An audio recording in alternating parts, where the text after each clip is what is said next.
know you guys weren't always, you know, these huge influencers changing people's lives and being, you know, on social media and stuff like that. Can you talk about like where you started and that moment that you were like, I'm making the decision to do this full time?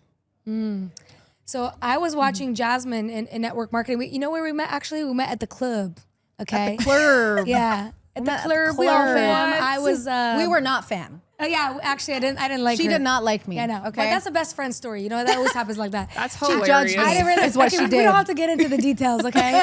We don't have to get into the She's details. like, you're a bottle service girl, and then she's a bartender. Literally, I'm like, girl. Okay, I was a little bit on my high horse at the time because I had my little. She had her professional business. and I didn't. I just did that job on the evenings and the weekends, and yeah, I was not personally developed. But we met at the club, so we used to work at a club together, and then we. She started working online, and I saw her. And at the time, I had a brick and mortar business. I had heating and air conditioning business. Whenever I tell people that, they're like, "What? Can I see you? Can I see you doing that?" But and I was doing pretty well. I had in my first year, I got my first $600,000 contract, and I was like young, and I was like, "Whoa! Like this is so cool."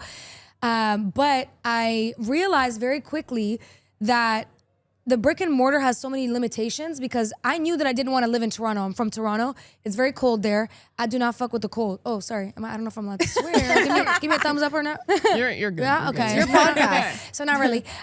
So I did not mess with the cold, okay, in Toronto. And I knew I didn't want to live there forever, but I was building this business and like, you're building your clientele, you're building your technicians, you're building your contractors. And what happens when you move? You lose everything. Your entire business is gone. And I realized that. I realized how much working capital a brick and mortar business requires. There was times I had to send like $90,000 for equipment in a check. And my heart was like, ooh, like, you know? And then you have to pay your, like, it's so much money. It's no location freedom, no time freedom, and everyone's always calling you, complaining about their problems. Now, there is obviously very successful HVAC companies, but I just wanted something that was very flexible. And I also felt very lonely because I was building it by myself. Of course, I had, you know, my dad was giving me advice. He did HVAC for a very long time, but I was building the entire business myself, and I felt very lonely. And then I saw her online with a bunch of girls, and they're like working together. And I'm like, what are these girls doing? Like, I want to be in a group of girls like working. I don't want to do it alone. Yeah. Because I felt like I didn't have anybody to ask a question. Like, what do I do next? I've never done this before. And that's when I started asking her questions about it. And she knew not to sell me because you can't sell me. No.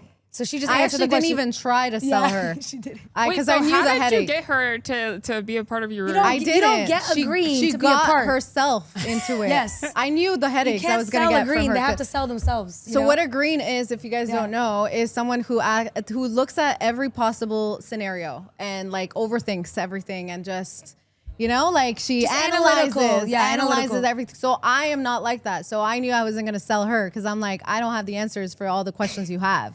So she sold herself through my branding and marketing. And go ahead. And she had like 30 people on her team at the time, and I joined, and then we blew it up. And that's kind of like how it started. That was my first, network marketing was my first online experience, and I instantly fell in love because I saw, like, I always knew I was gonna be successful, but I didn't know how. Like, I didn't know what the vehicle was gonna be, and I kept trying things and I kept failing, like so many failed businesses. And then once I saw like the online world and how you can get paid to like post on social media, I was like, this is it, because I can take this anywhere, and I can move anywhere. I can do whatever I want if I achieve this. And that's what really made me go all into the online space. And it's completely changed my life. Moved out of my mama's basement, okay, and and living in Miami, and I'm able to do that thanks to social media. And I want to say one more thing, that social media is the first time I ever got paid to be myself. When I was in HVAC, I had to be very professional, suit and tie, and I couldn't show my personality, and I had to be like, hello.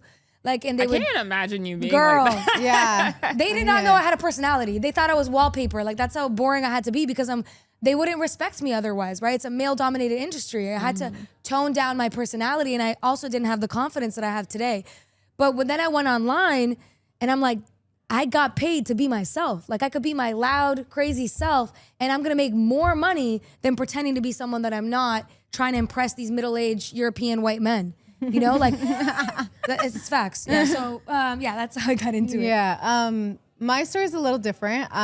It stemmed from a relationship.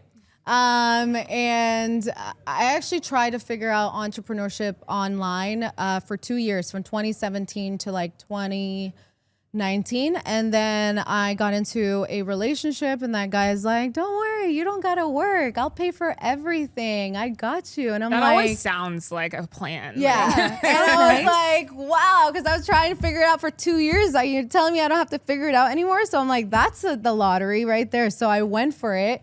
And not every scenario is like this, but my scenario was a little different. Unfortunately, the guy and myself, I was broken too. We were both broken, okay? And he provided for me financially my entire life, but in exchange for my peace, okay? And I realized in that scenario that I actually valued my independence. I thought I wanted success when I was before this, and I was trying to figure it out. To be a successful entrepreneur, I wanted to make a lot of money, but I didn't value it. I valued it after I seen how my peace was robbed from me, and I was like, that's more important to me than money. So I wanted to take back my peace, and so I decided when I was in that relationship, I'm like, you know what? This life is, you know, it was beautiful. I had a Bentley. He gifted me a Bentley truck. He gifted me all the nice things. And everyone was like, wow, you're so lucky. And I was like, wow, but why aren't I happy? And I had to really sit down and realize, like, he was really controlling me financially. So he would provide for me. And unfortunately, I really didn't have peace in that relationship.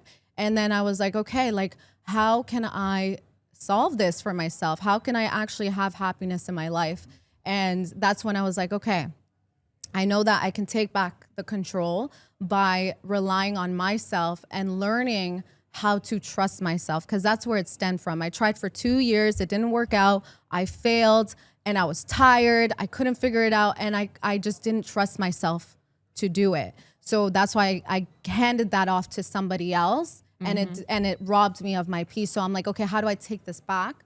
And then I was like, okay, I need to trust myself that I can do this. So I went into it full force then. That's when I was like, I'm not doing this as like a little side hustle. I'm actually going to go all in. Why? Because I don't have a backup plan. I am the backup plan. So that's when I was in survival mode. So I wouldn't recommend that, like to have your drive off of survival mode, but sometimes that happens. And it was do or die. There was no option. I had to level up, or else I was gonna go back to that. And then in 6 months, I made my first 6-figure income, and I still didn't leave because I was comfortable. And then I realized after, I'm like, okay, I can do this. Like, I can get out of this. And then I left that relationship. And ever since then, like, it's beautiful to be able to trust yourself and rely on yourself, because you no longer have to compromise your values and or compromise things like peace and the little things that are important in life. And so that's what I teach women now. Like, I teach women how to be independent in 90 days, because it's possible. A lot of women don't get into business, or they're not successful because they just don't trust themselves. So that's what I teach, and that's why we went full force in this online business. What's your perspective on like women who just don't want to do business because they feel like it's too masculine? Like, I've seen that all over TikTok. Like, I used to judge that. Yeah. Like, I used to judge that, but I was heavy in my masculine. So Yeah. I had to actually learn how to be feminine, because I grew up really close to my dad. Obviously, I'm close to my mom too, but my dad was like my idol. And he was an entrepreneur, and I always like mimicked everything he did. And so I was honestly too hyper independent and very masculine. And I had to learn how to femininity like literally maybe 2-3 years ago, because I didn't even realize that I wasn't like I was paying for dates. Okay, like I don't like to admit this, but I was going out and you know, like, oh, the second, third date, let me pay. Like, you know, he paid before, and I told my dad, and my dad's like, what? He's like, you're paying? And he's like, yeah, you taught me to be independent. He's like, no, I didn't teach you that.